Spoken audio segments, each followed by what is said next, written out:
Akin took a shaky breath and looked up at the sky, his eyes searching the endless expanse of clouds as if hoping to catch a glimpse of something, anything that would bring him comfort. The words slipped out in a quiet, trembling whisper. "God, we need a miracle, and we need it urgently." His voice cracked, and he felt the weight of his words pressing into the night air. For a moment, he imagined God seated on a grand throne, looking down with eyes that understood every burden he carried.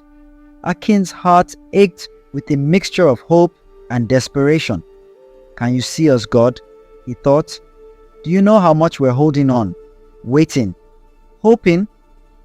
The wind picked up, rustling the leaves and filling the air with a gentle whisper, as if the night itself were listening. Akin stood there, staring upward, his heart open and vulnerable. All he could do now was hope that somewhere in the vastness, his silent plea would reach beyond the stars, to a God who had not forgotten them. One morning, as Akin tended to the stall alone, he noticed a familiar face walking towards him. It was Madame Efua, one of his mother's regular customers. She was a wealthy woman who had always admired Akin's mother for her kindness and hard work. Surprised to see Akin at the stall alone, she asked, "Where is your mother, Akin? I haven't seen her for days." Akin lowered his head, his voice barely above a whisper. "She's at home, Madame Efua. She hurt her leg badly. It's been getting worse." Madame Efua's face softened with concern. She immediately offered to visit their home. When she saw Akin's mother lying in pain, her heart went out to the family. Without hesitation, she told Akin, "Get your things. We're taking her to the hospital and I'll cover the costs." Tears filled Akin's eyes as he helped his mother onto the stretcher Madame Efua had arranged. A part of him felt relieved, like a weight he had been carrying alone was finally lifted. But he knew there was still a long road ahead. Even after everything, he couldn't stop the silent prayers in his heart. "God," he whispered as they rode to the hospital, "please, let my mother get well. She's all we have." At the hospital, the doctors took his mother into the examination room, and Akin waited in the corridor with Madame Efua by his side. The hours stretched on, and he clasped his hands tightly, whispering quiet prayers over and over. He could feel the strength of his faith growing, like a small flame lighting up the darkness. Finally, a doctor emerged and assured them that Akin's mother was receiving the care she needed, but that recovery would take time. Madame Efua promised to help with anything the family needed, giving Akin a small smile of encouragement. As Akin looked out the hospital window at the sunset, he felt an overwhelming sense of hope. Life was difficult, and the challenges seemed endless, but he knew he wasn't facing them alone. He had his family, he had the kindness of others, and he had his prayers. At that moment, Akin understood that faith wasn't just about asking for miracles.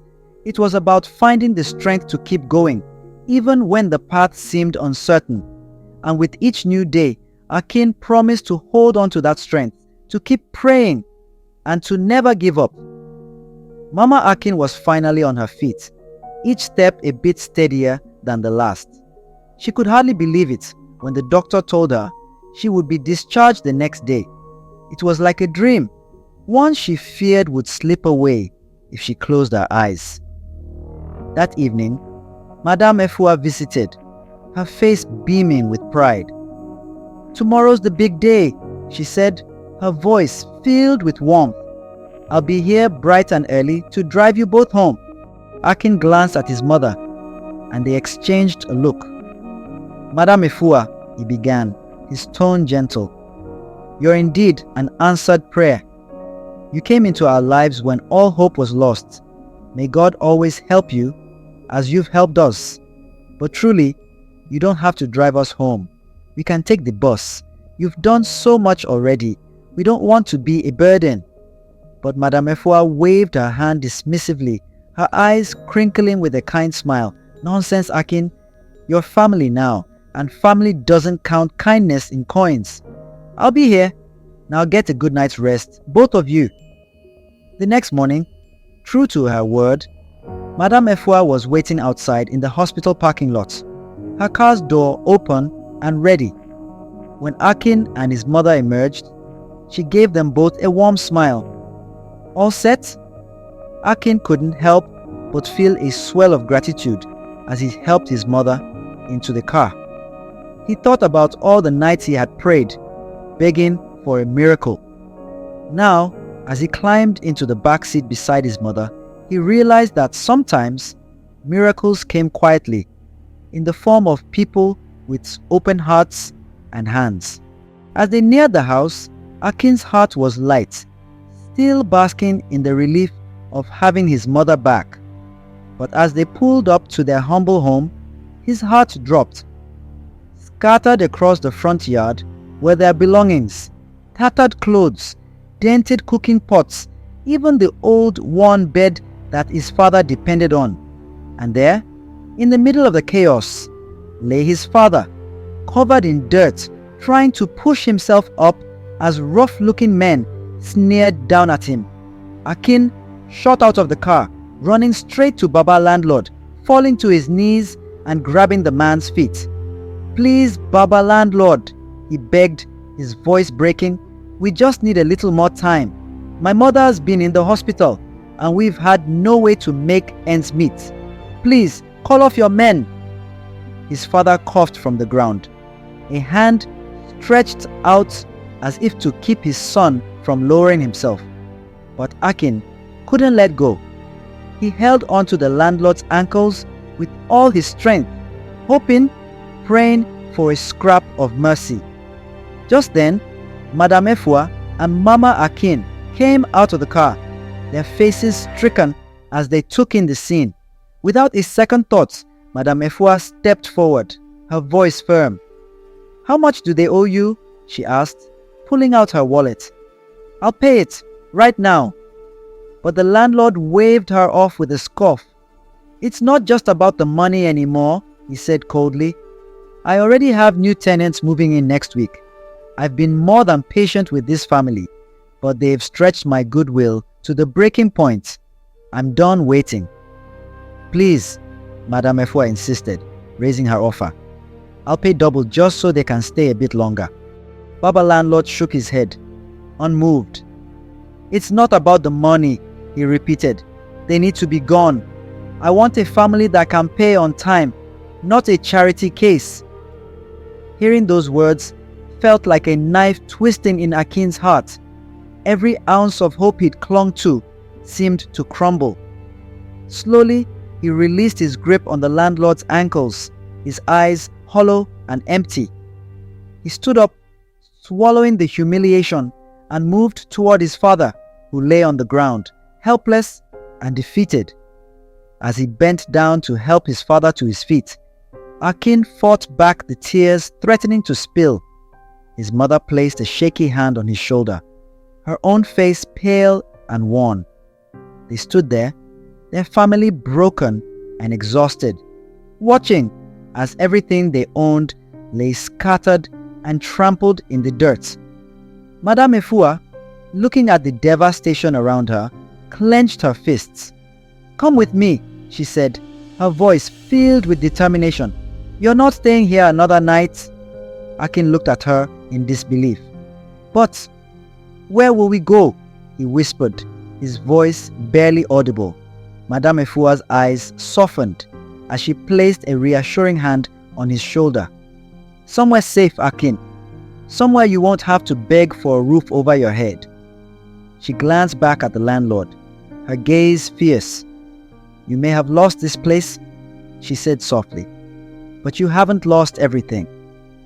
With a final, sorrowful glance at the home that had sheltered them through so many struggles, Akin helped his father into the car. He knew that their journey wasn't over, but for the first time, he allowed himself to hope that maybe, just maybe, it was the start of something new. As they settled into Madame Efua's car, Akin looked out the window one last time, watching their old home disappear into the distance. His heart was heavy, but a glimmer of hope stayed alive as he thought about the kindness they'd received. It didn't take long for Madame Efua to pull up in front of a grand mansion, the kind of home Akin had only seen on the tiny flickering TV at Brother Dele's house.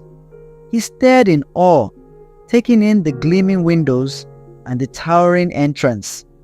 "Welcome home!" Madame Efua's cheerful voice snapped them back to reality. Akin and his family looked at her, stunned. "You can stay in the boys' quarters for now," she said, waving toward a cozy building behind the main house. "My gatekeeper Adams recently went back to his village. Until I find a replacement, make yourselves at home." Mama Akin's eyes filled with tears as she tried to kneel before Madame Efua, overwhelmed with gratitude. This place is better than anything we've ever known," she managed, her voice choked with emotion. "God will bless you for this. May you always find favor and help wherever you go. You're family now. Just settle in and make yourselves comfortable." Days turned into weeks, and weeks stretched into months. Slowly, Baba Akin's strength returned. With Madame Efua's support, he was able to get the treatment he needed, and soon took over the duties of gatekeeper. Mama Akin too found new life in her work. Madame Efua helped her set up a proper stall where her customers could now sit and enjoy their meals. She no longer roasted plantains on the roadside, but ran a small, bustling shop filled with familiar faces and laughter. And as Akin walked through the beautiful neighborhood on his way to school that morning, he looked up at the sky, his heart brimming with gratitude. "God," he whispered, a smile touching his lips, "now I have the confidence that you hear all my hidden prayers. Thank you.